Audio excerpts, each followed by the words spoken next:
Olá a todos, sejam muito bem-vindos, que a paz e as bênçãos do Mestre Jesus estejam com todos nós.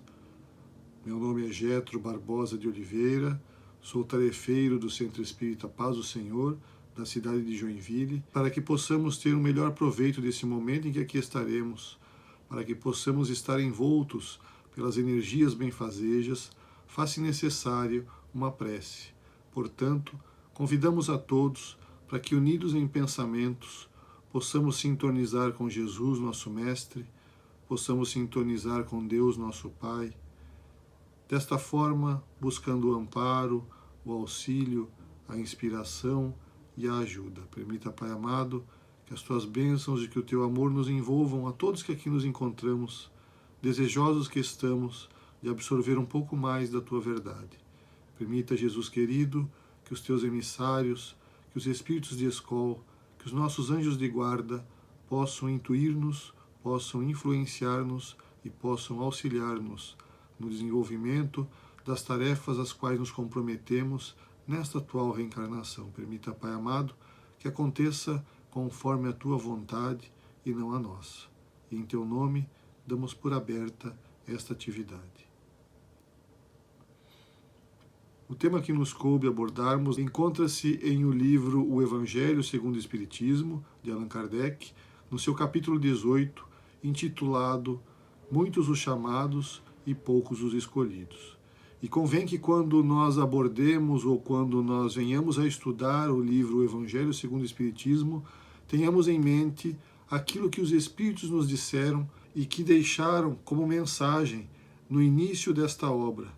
No sumário do Evangelho segundo o Espiritismo, o Espírito de Verdade nos diz assim: Eu vos digo em verdade que são chegados os tempos em que todas as coisas hão de ser restabelecidas no seu verdadeiro sentido, para dissipar as trevas, confundir os orgulhosos e glorificar os justos.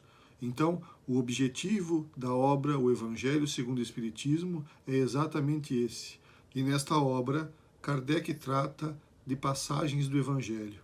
Vem nos trazer a luz da doutrina espírita sobre algumas passagens da vida do Cristo, sobre ensinamentos que ele deixou, sobre encontros que ele tinha com o povo daquela época, porque Jesus, em todos os momentos, em todas as oportunidades, ensinava, educava, aproveitava o momento do encontro, da vida de relação, para trazer os seus ensinamentos, que nada mais são do que a verdade divina.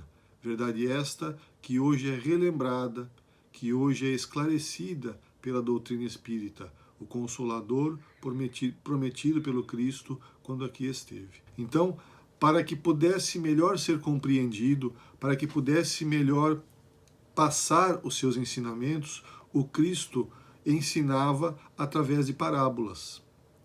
Ensinava através de pequenas histórias, compostas por elementos que faziam parte da vida cotidiana do povo daquela época e tinham como intuito penetrar no íntimo daquelas criaturas, fazer com que desta forma, através de histórias, fosse mais fácil a compreensão do reino dos céus, a compreensão do amor, a compreensão de todas as qualidades demonstradas e vivenciadas pelo Cristo e que nós precisamos desenvolver a ponto ou a fim de atingirmos a perfeição a qual estamos todos destinados. Então, o objetivo do Cristo, ao falar-nos através de parábolas, ou a falar ao povo da época através de parábolas, era era penetrar no íntimo daquelas criaturas simples que ali estavam e deixar algum ensinamento. Sabia ele também que aqueles seriam os primeiros a aproveitar a oportunidade, ou melhor dizendo, que tiveram a oportunidade e aproveitaram aqueles que o quiseram. Mas nós que aqui estamos, quase mais de 2000 anos depois da passagem do Cristo, ainda estamos nos valendo daqueles ensinamentos e talvez até compreendendo e praticando alguns deles. Mas, de ordem geral, ainda não entendemos, porque ainda não vivemos conforme o Cristo viveu quando aqui esteve. Então, precisamos ainda compreender os seus ensinamentos, compreender a verdade que ele nos trouxe, seguirmos o exemplo daquele que, conforme nos dizem os Espíritos, é o maior modelo que se pode apresentar para a humanidade.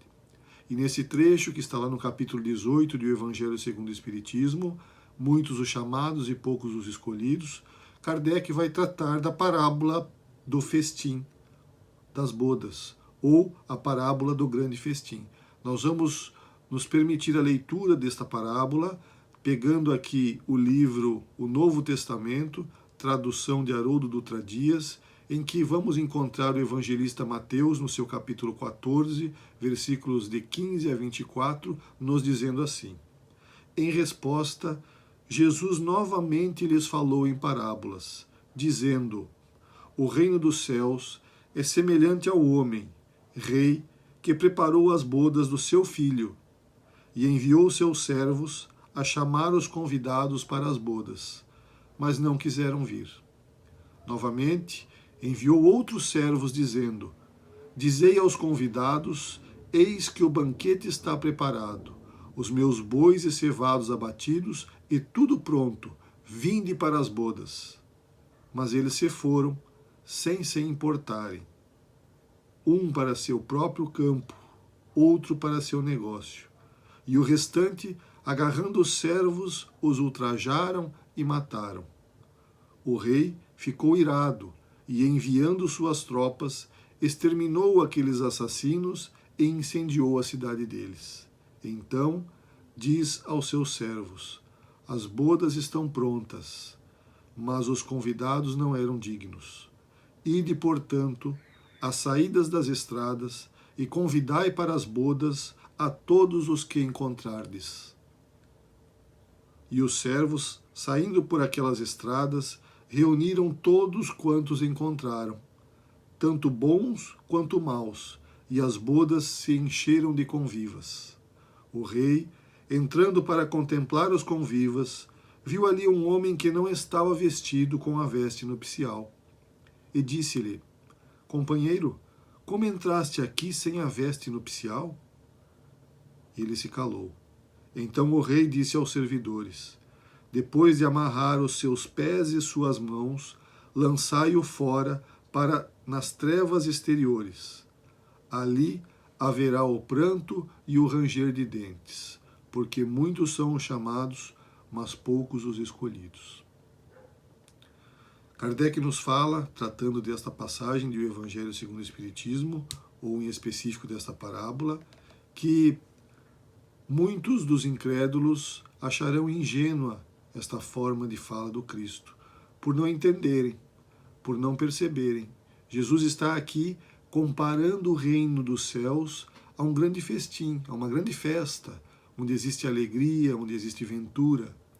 E isto o Cristo fez em diversas de suas histórias, em diversas de suas parábolas. Ele vem de uma forma alegórica, de uma forma simples e trazendo elementos comuns do cotidiano daquele povo, trazer informações a respeito do reino dos céus.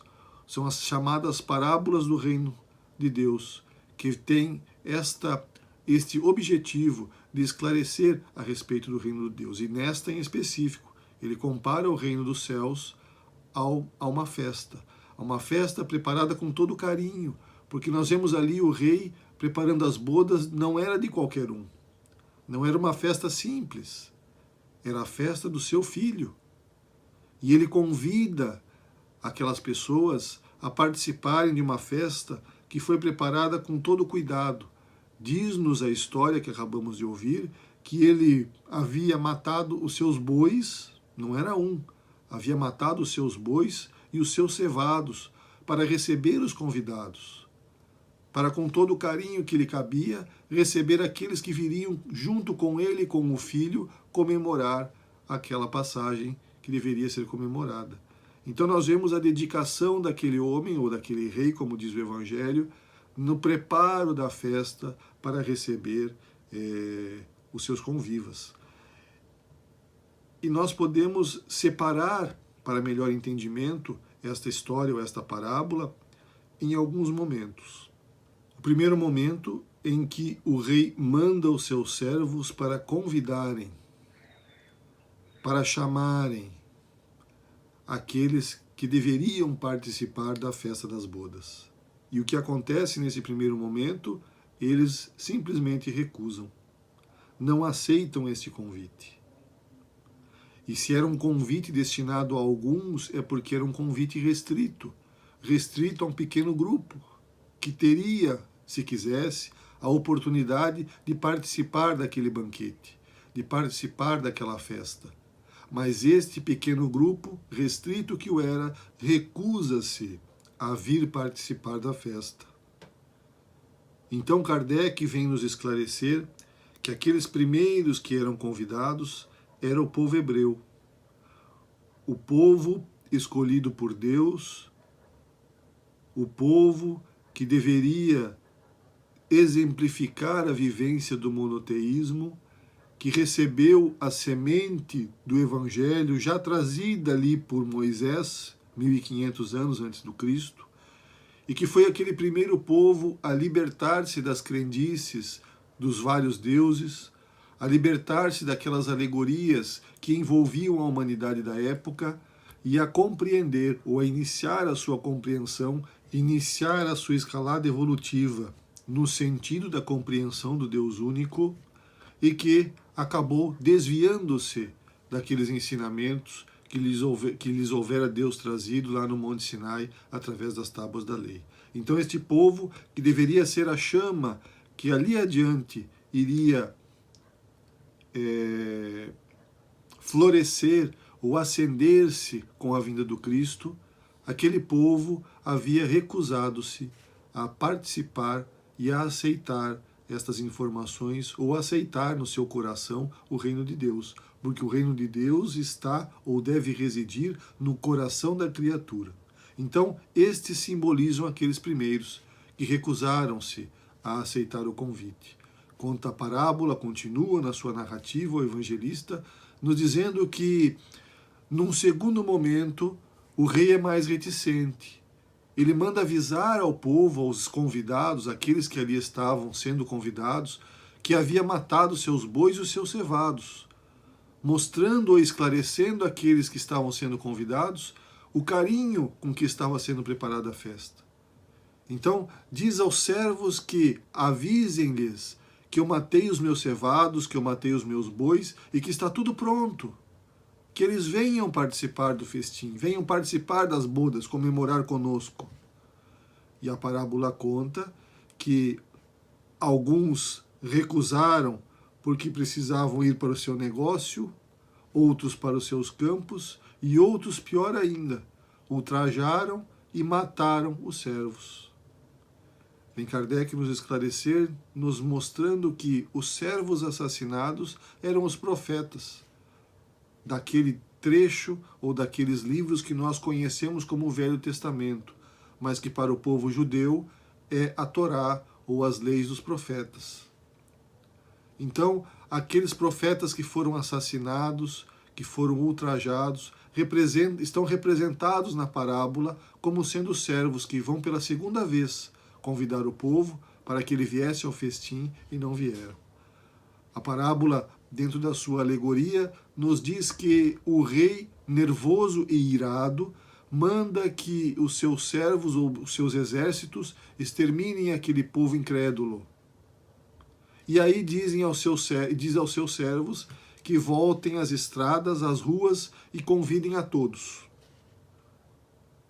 E eles vão e chamam tanto os bons quanto os maus. Convidam a todos para que participem do festim, para que participem da festa, para que venham ter com o rei naquela comemoração tão carinhosamente preparada. E é importante percebermos que no texto evangélico, o evangelista nos diz que ele convida a bons e a maus, a pessoas da vida cotidiana, como nos esclarece Kardec. Porque se não entendermos esta passagem, não vamos compreender do que se trata a túnica nupcial. Porque no decorrer ou num próximo momento da passagem, no momento derradeiro, nos diz a parábola que o rei adentra a festa, vê ou percebe que um dos seus convidados não está utilizando-se, não está vestindo a túnica nupcial, manda que lhe amarrem mãos e pés e o lancem nas trevas exteriores, onde há pranto e ranger de dentes. Mostrando que não basta estar ali participando da festa, era necessário estar preparado para participar desta festa. Era necessário estar apto a participar dessa festa. Mas como se ele convida bons e maus?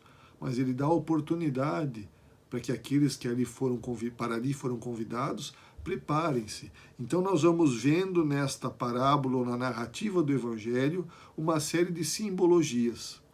A primeira delas com relação às bodas. No Velho Testamento, as bodas ou o casamento significam a união do povo com Deus. Bodas têm o sentido para o povo daquela época, para o povo judeu, tem o sentido de união, de consórcio, de união com Deus. Então, ser convidado para as bodas é ser convidado para comungar com Deus. É ser convidado para sentir o Deus único. É ser convidado para seguir os ensinamentos que o Deus único havia deixado neste primeiro momento, através das tábuas da lei no Monte Sinai. Bodas, então, é o convite a esta comunhão com Deus. Não diremos o convite a ligar-se a Deus, porque ninguém, em momento algum da sua existência, desde o ponto em que foi criado até o momento em que atingiremos a perfeição relativa, jamais estivemos, não estamos e não estaremos desligados de Deus. Mas nem sempre, dadas as nossas atitudes, os nossos pensamentos, os nossos sentimentos, dada as vicissitudes da vida terrena, nem sempre estamos em comunhão com Deus. Ligados, mas não em comunhão. Então o convite para as bodas é exatamente este. É o convite para a união, para estarmos comungando, para estarmos em comunhão com Deus, nosso Criador.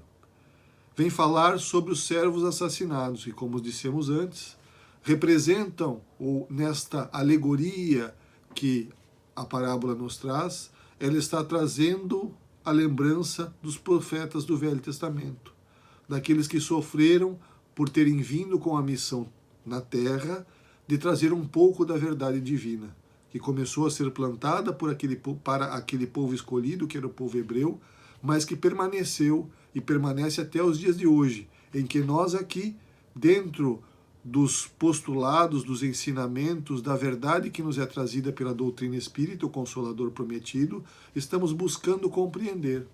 Ainda não entendemos e não praticamos o Evangelho conforme o Cristo nos trouxe. Mas esta sementinha começou a ser plantada lá atrás com a vinda de Moisés, com a vinda dos profetas. Então representam aqueles servos assassinados, os profetas que foram desprezados pelos convidados para comungar com Deus. A veste ou a túnica nupcial significa a preparação. De que nos valem os ensinamentos da doutrina espírita se nós não os estivermos colocando em prática? Se não estivermos no nosso dia a dia, na vida de relação, nas nossas relações cotidianas, no ambiente familiar, no ambiente profissional, nos ambientes sociais nos quais estamos inseridos, utilizando-nos destas informações, desta verdade que nos é trazida, para melhorarmos-nos, para melhorar a nossa relação com os nossos familiares próximos, para melhorarmos a nossa relação com aqueles que convivem conosco no ambiente de trabalho, para melhorarmos a nossa relação conosco mesmos e para melhorarmos a nossa relação com Deus. Então é preciso essa preparação, é preciso aquilo que Emmanuel chama de vontade, ou caracteriza como vontade, nos trazendo a importância do exercício positivo da vontade, para que possamos, com o uso da vontade, atingirmos um objetivo, neste caso, a comunhão com o Pai. Então, necessário se faz aceitar o convite, necessário se faz adentrar a festa e necessário se faz preparar-se, no sentido de aproveitar esta oportunidade existencial que estamos tendo e crescermos, evoluirmos como espíritos imortais que somos, integrantes da comunidade tutelada pelo Mestre Nazareno, porque estamos aqui reencarnados no planeta Terra, planeta esse que é governado por Jesus, um dos seus criadores, ou co-criadores, melhor dizendo, o espírito que organizou a formação do planeta há 4,5 bilhões de anos atrás, momento ou tempo em que o Cristo já era o Cristo, né, em todas as suas perfeições, inclusive naquelas que não demonstrou quando por aqui passou, mas aproveitando esta oportunidade. Então, esta questão da túnica, ela vai além da vestimenta, porque, como diz Kardec no Evangelho segundo o Espiritismo, nesse capítulo tratando dessa parábola, o povo hebreu optou pelo mais fácil. Ao invés da vivência moral dos ensinamentos que recebeu, optou pelas práticas exteriores. Optou por fazer ou para demonstrar uma crença, uma virtude ou as virtudes que não possuía. A exemplo dos fariseus, a exemplo dos saduceus. Então, esta vivência exterior não era o que o rei ou o que o dono da festa desejava, mas uma vivência interior, uma preparação. É isto que está simbolizado na questão das vestes ou da túnica nupcial. Atar as mãos e atar os pés, que a princípio parece uma questão controversa, porque vindo da boca do Cristo, da boca do Cristo, um ato de violência parece não condizer com a postura moral de quem era o Cristo, muito mais nos dias de hoje, nada mais é do que aquilo que falamos anteriormente, do Cristo se valendo de coisas do cotidiano, coisas comuns àquele povo, e que eram usadas para que desta forma, com esta linguagem, ele pudesse se comunicar e, mais do que isso, tocar os corações daqueles que ali estavam. Então, atar pés e mãos significa impedir que a criatura cometa mais desatinos. Significa privar a criatura de outros sofrimentos, porque, como diz a parábola, foi lançado nas trevas exteriores, onde há pranto e ranger de dentes, representando este pranto e este ranger de dentes a dor. Quanto mais a criatura desligada de Deus, quanto mais esta criatura afastada dos ensinamentos do Evangelho ou da doutrina espírita age nos meios sociais em que está inserida, mais oportunidades ela tem de errar. E por conta das escolhas mal feitas que redundam nestes erros, sofrer. Ou melhor dizendo, sentir dor. Aqui vale um pequeno parênteses de que a dor no nosso estado evolutivo é parte do processo. É através dela que nós crescemos e que nós aprendemos. Leon Denis nos fala a respeito disso em uma de suas obras. Traz lá um capítulo inteiro tratando da dor, mostrando que ela ainda é necessária por conta do nosso nível evolutivo de criaturas rebeldes, criaturas teimosas, criaturas orgulhosas. Nós vimos ali no início do Evangelho segundo o Espiritismo que estes ensinamentos trazidos pelo livro Evangelho segundo o Espiritismo vêm para confundir os orgulhosos, ou seja, nós, criaturas orgulhosas.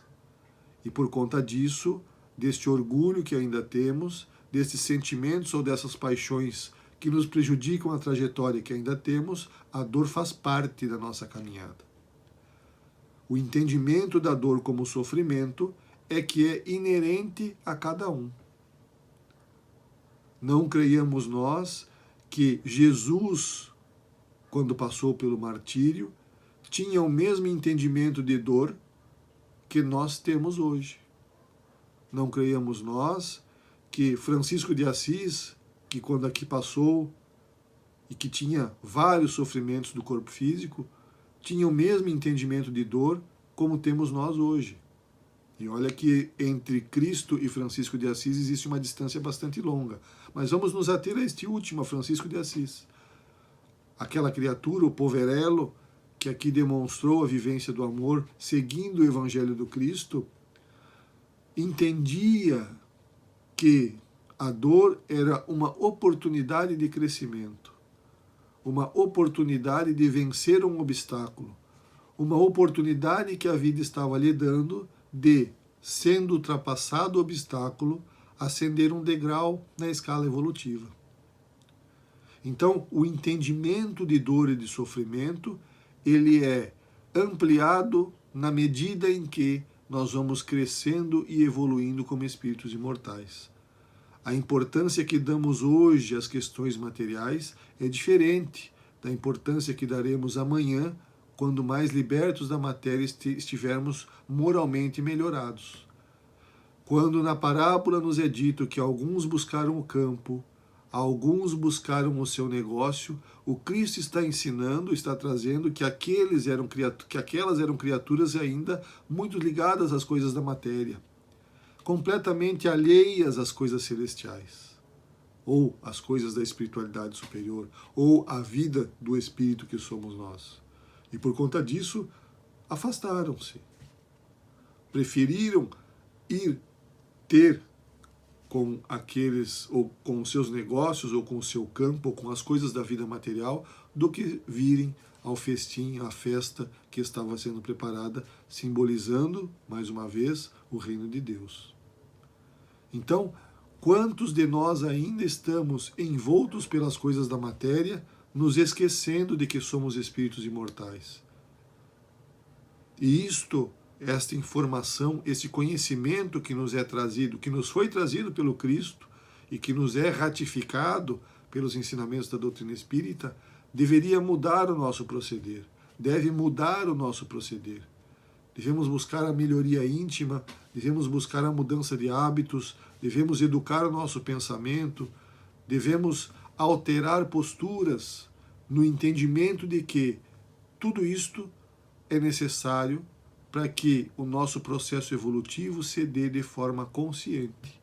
Dizia Honório Onofre de Abreu, um dos líderes da União Espírita Mineira, foi presidente da União Espírita Mineira, que o objetivo da doutrina espírita é promover a evolução de forma consciente. De forma inconsciente, todos evoluirão. De forma inconsciente, aos trancos e barrancos, por conta de dor e sofrimento, todos atingiremos um dia a perfeição. Mas o desenvolvermos-nos de forma consciente significa ter como meta, significa o esforço, significa a vontade, como diz Emmanuel, e também como trata Leon Denis, quando fala das potências da alma, dizendo que a vontade é uma das potências da alma. É em sua força comparada ao ímã, nos diz Leon Denis. Então a vontade, que é este desejo sincero de colocar em prática aquilo que aprendermos.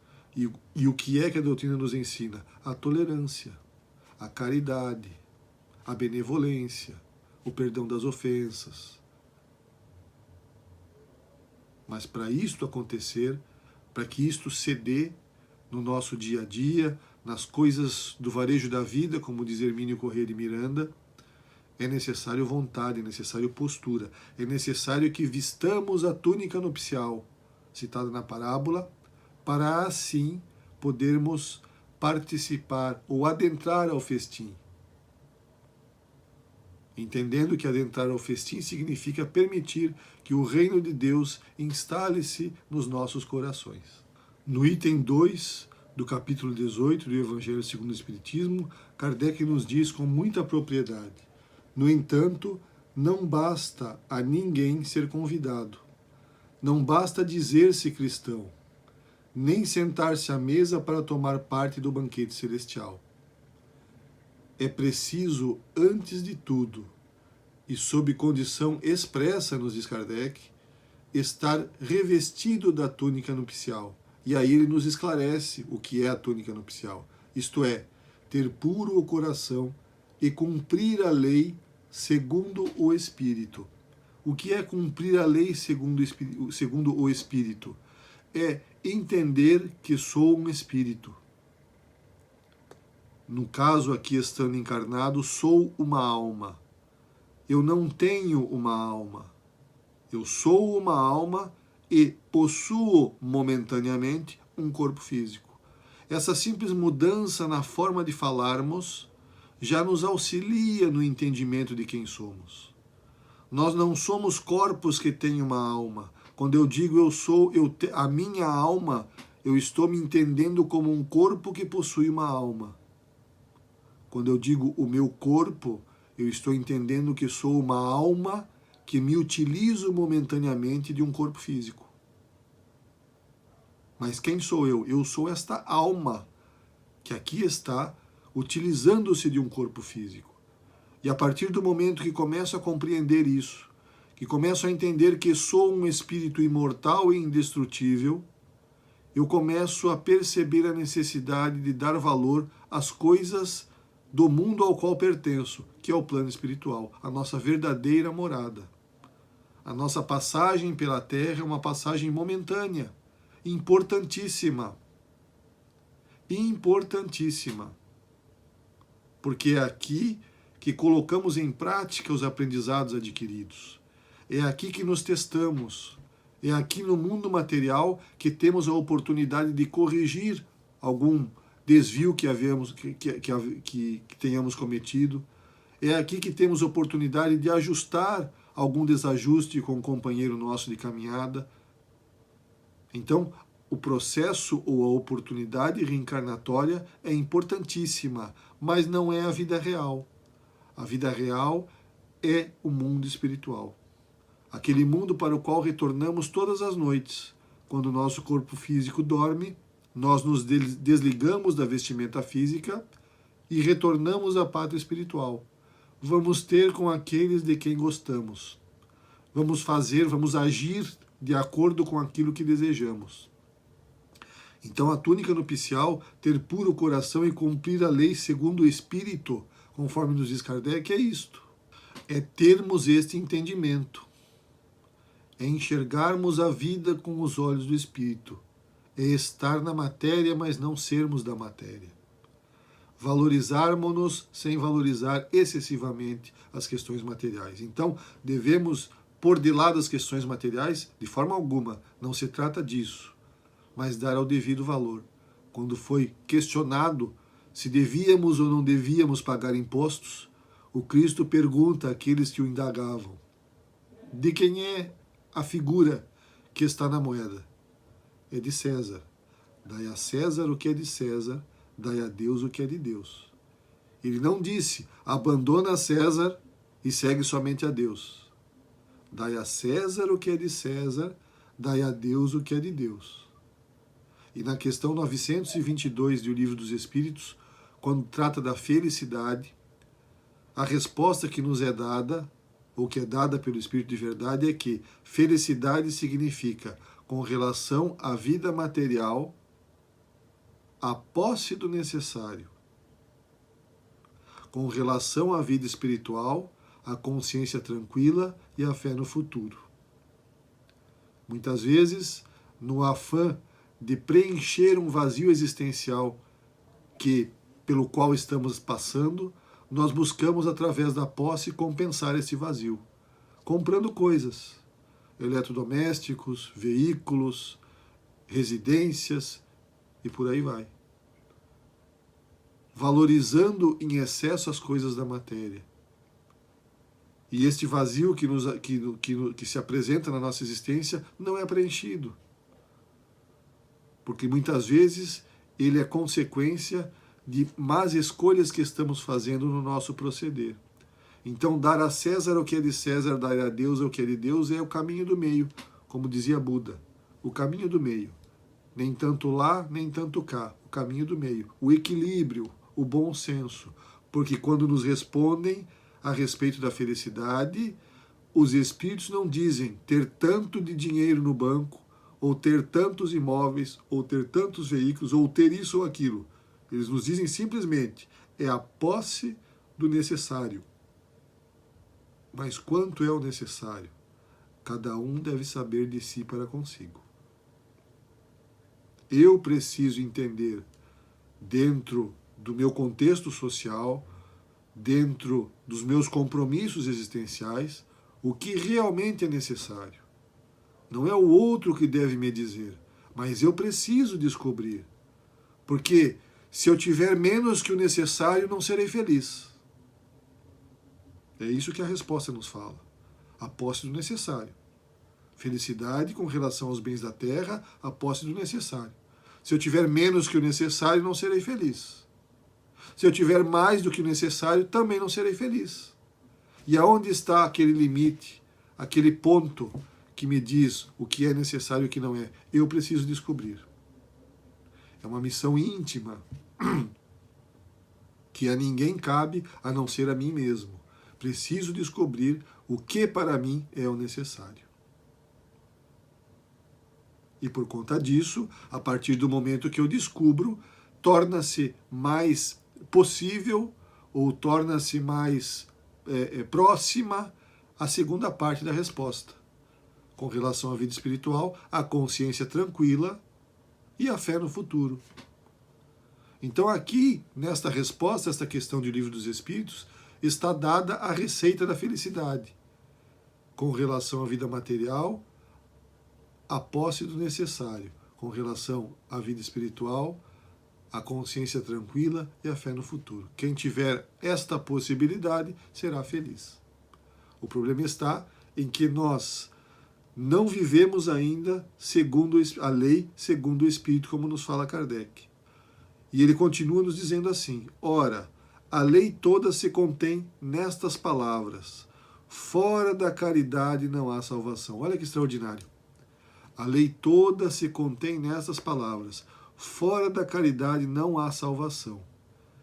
Entre todos, porém, que ouvem a palavra divina, quão poucos são os que aguardam e a aplicam proveitosamente. Kardec nos falando. Quão poucos se tornam dignos de entrar no reino dos céus. Eis porque disse Jesus: chamados haverá muitos, poucos, no entanto, serão os escolhidos. Exatamente por conta disso.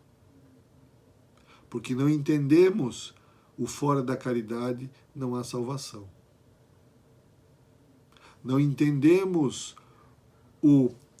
a bênção de fazer o bem. Não possuímos ainda o prazer na prática do bem. Ainda muito envoltos pelas questões da matéria, buscamos o prazer através da satisfação das sensações físicas, sejam elas quais forem. E por conta disso, nos desligamos daquilo que efetivamente nos trará a felicidade. Felicidade possível de ser alcançada aqui na Terra, porque no livro O Céu e o Inferno, no Código Penal da Vida Futura, Kardec nos diz que enquanto houver uma imperfeição na criatura, por menor que seja, esta imperfeição será motivo ou causa de sofrimento. Enquanto houver uma imperfeição, por menor que seja, esta imperfeição será motivo ou causa de sofrimento. Então, para atingirmos a felicidade, precisamos atingir o estado de espíritos puros. A felicidade verdadeira, constante, permanente, sem mais nenhuma sazonalidade, é consequência do estado evolutivo em que nos encontraremos ali adiante. Mas faz parte da caminhada, neste aprendizado que temos a pouco e pouco, sentirmos na Terra felicidade. É como se fosse uma amostra grátis que a espiritualidade superior nos dá para que entendamos o quão bom é a prática do bem. O quão bom é, como nos diz Kardec, cumprir a lei segundo o Espírito e não segundo a matéria. Emmanuel, no livro Irmão, escrito através da mediunidade de Francisco Cândido Xavier, tratando deste trecho da parábola do Festim das Bodas, nos traz o seguinte ensinamento: não ouvides que o tempo infatigável dar-nos-á, hoje e sempre, o lugar que nos é próprio, porque a vida escolher-nos-á para a treva ou para a luz, segundo a nossa própria escolha. Somos os artífices do nosso próprio destino. De acordo com as escolhas que fizermos, colheremos algo que nos será agradável e por conta disso considerado bom, ou colheremos algo que nos será desagradável e por conta disso considerado ruim. Mas estamos, como diz Emmanuel, no lugar que nos é próprio. Joana de Ângeles nos diz que estamos reencarnados exatamente no local que necessitamos, tendo todas as oportunidades possíveis de sermos bem-sucedidos naquele planejamento reencarnatório que ocorreu com todos nós, pelo qual todos nós passamos. E ainda comentando sobre esse mesmo trecho, no livro O Espírito da Verdade, no capítulo 98, Emmanuel vem nos dizer: mas se estamos claramente informados de que a chamada vem de Deus, atingindo todas as criaturas na hora justa da evolução, só a escolha, que depende do nosso exemplo, nos confere caminho para a vida maior. Mais uma vez, nos alertando, Emmanuel, a respeito do nosso compromisso. Dai a César o que é de César, dai a Deus o que é de Deus. O convite está feito. Nós não fomos os primeiros convidados, o povo hebreu. Nós não fomos os servos que buscaram o segundo grupo de convidados, os profetas. Mas nós fomos, ou nós estamos, dentro daquele grupo, terceiro grupo, que foi chamado à beira do caminho, nas esquinas, quando o rei convidou a qualquer um, bons e maus, e lá estávamos nós. Nos cabendo agora que estamos aqui, participando do festim das bodas, simplesmente vestirmos a túnica nupcial, aceitarmos de coração o convite que Deus e Jesus, nosso Mestre, nos fazem, buscarmos a nossa melhoria íntima, buscarmos as melhores escolhas, crescermos enquanto espíritos imortais que somos, aproveitar este convite, porque a oportunidade é única. Cada existência corporal nos oportuniza um vivenciar de experiências diferentes. E cada vez que nós vencemos algum obstáculo, nós ascendemos nesta caminhada evolutiva. Queira Deus que possamos nós, imbuídos de vontade, envergarmos a nossa túnica nupcial e seguirmos a nossa caminhada, cumprindo a lei como espíritos, e não mais como seres materiais, porque não o somos. Muito obrigado pela atenção de todos, e mais uma vez gostaríamos de convidá-los a, unidos em pensamentos, sintonizarmos com nosso Pai Celestial. Querido Deus, Pai de amor e de infinita bondade, gratos te somos pela oportunidade de aqui estarmos. Gratos te somos pela benesse da doutrina espírita. Gratos te somos, Pai, pela oportunidade de termos ao nosso dispor os mecanismos da internet, que permitem que, ainda que afastados fisicamente, possamos estar unidos em pensamento, praticando, buscando, estudando, compreendendo um pouco mais da tua verdade. Se conosco, amado Pai, se conosco, Jesus amigo, hoje e sempre. Que assim seja.